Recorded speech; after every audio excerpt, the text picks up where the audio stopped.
In this video, I'm taking a completely new and exotic take to elves. And if you stick around to the end, you can get the homebrew race. So yes, I bid thee enjoy the video. Part 1.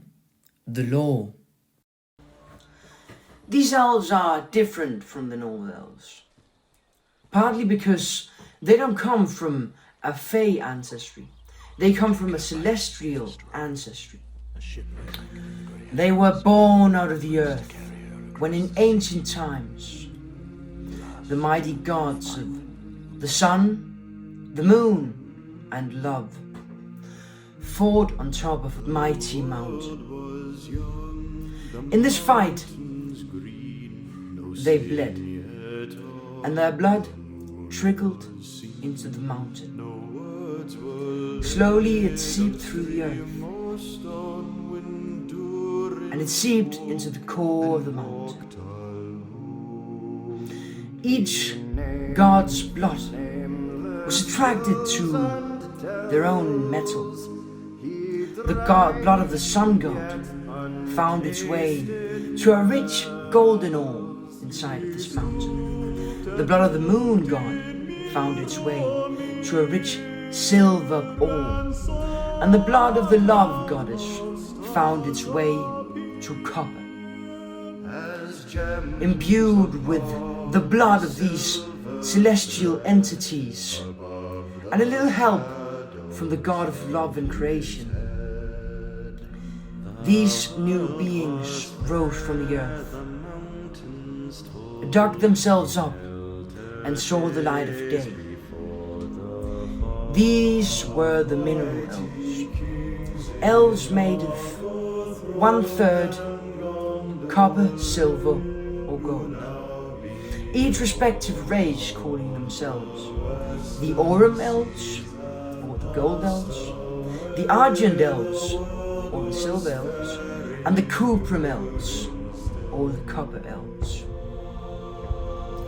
In the years to come, this new elven civilization lived inside of the mighty mountain.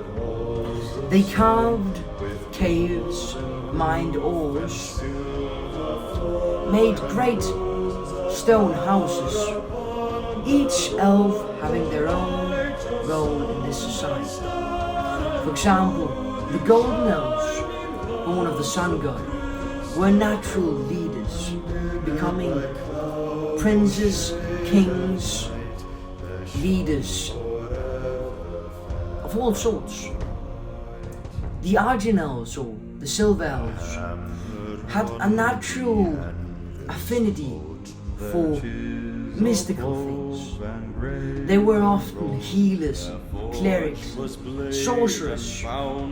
The copper elves, also known as the artisan elves, used the electrical power of the copper that they were made of to produce great machinery. These were the tinkerers and the artisans, those who built the houses and carved the caves. This civilization thrived for many, many years. But on a day, the dwarves came. The dwarves came marching with a giant army towards the mighty mountain. They had heard of this people made of gold and silver and copper, and their greed made them do horrible things. They came to the mountain in search of riches, and they kidnapped, subdued, and murdered the elves. They melted the gold and silver elves alive so that they could make trinkets and jewelry out of them, so that they could make runic plates of gold and great statues of their dwarven kings. The mineral elves fled. Some fled to the woods in hope that they could hide from the greed of the humans and the dwarves. Others chose to build fortresses and strongholds in the mountains so that they can protect themselves from these foreign powers. Part 2. The Homebrew. And for that job we of course have John the Race Maker.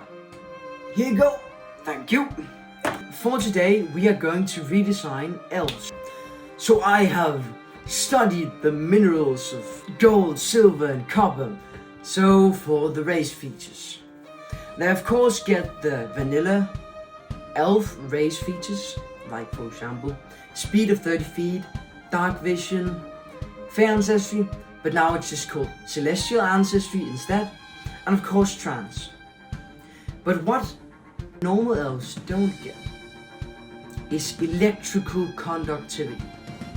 And what electrical conductivity does is that if you take lightning damage and is within 5 feet of another creature, you can choose to give them the lightning damage instead. Now for the metallic lineages, starting with copper. Copper elves get 3 features. The first is Natural Tinkerer, which gives them proficiency in Tinkerer's Tools. This makes it easier for them to make electricity-based devices out of copper, which is kind of the theme of this sub-race. Then they also get Copper Toughness, which gives them a natural armor class of 13 plus dex.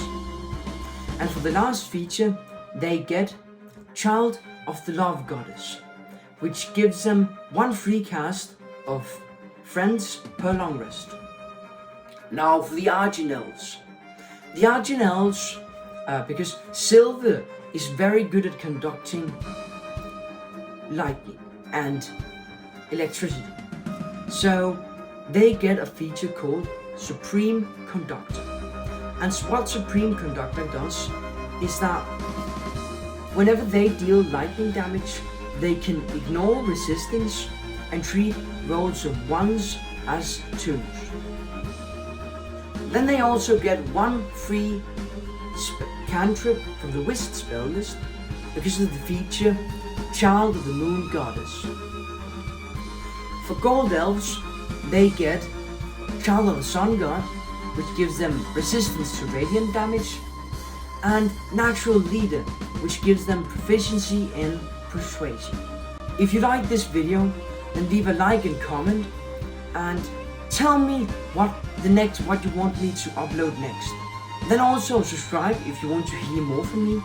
I'm probably gonna make more redesigns, give tips on how to roleplay and do D&D shenanigans and so on. So, see you.